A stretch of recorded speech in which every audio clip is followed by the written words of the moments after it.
Magandang araw sa inyong lahat. Welcome back na naman. May ibabahagi na naman ako sa inyo ngayon na ritual. Ito'y simpleng gabay at simpleng pamamaraan.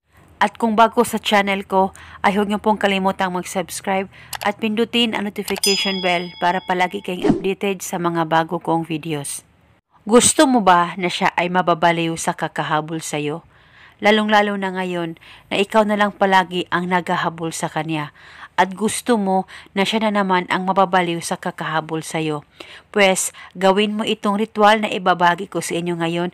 Dapat palaging buo ang loob at tiwala niyo sa paggawa nito. At pwede ito gawin sa kahit na anong araw o oras na gusto mo.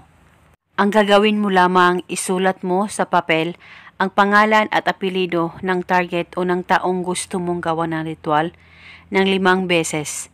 Dapat alam mo ang kanyang tunay na pangalan. At pagkatapos, hawakan mo ang papel, ilapit ito sa baba mo at ibulong mo ang spell na ito. Pangalan at apelido, ikaw na naman ang mababaliw sa kakahabol sa akin. Ibulong mo lamang ito ng 5 beses. At pagkatapos, lagyan mo lamang ng kaunting laway mo ang papel na sinulatan mo ng kanyang pangalan at apelido. At tupiin mo ito at ilagay ito sa maliit na plastic o di kaya ziplock kung mayroon ka. At dalhin mo ito kahit saan ka man magpunta. Ilagay mo lang ito sa bulsa mo o di kaya sa bag mo.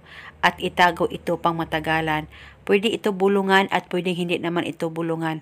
Depende na po sa inyo. Basta itago ito sa safe na walang makakakita at makakaalam. At paniguradong siya ay mapabaliw sa kakahabol sa'yo. At pwede mo gawin ito ngayon mismo sa oras na mapanood mo ang video na ito. At kung kayo ay may katanungan, mag-comment lang po kayo sa baba.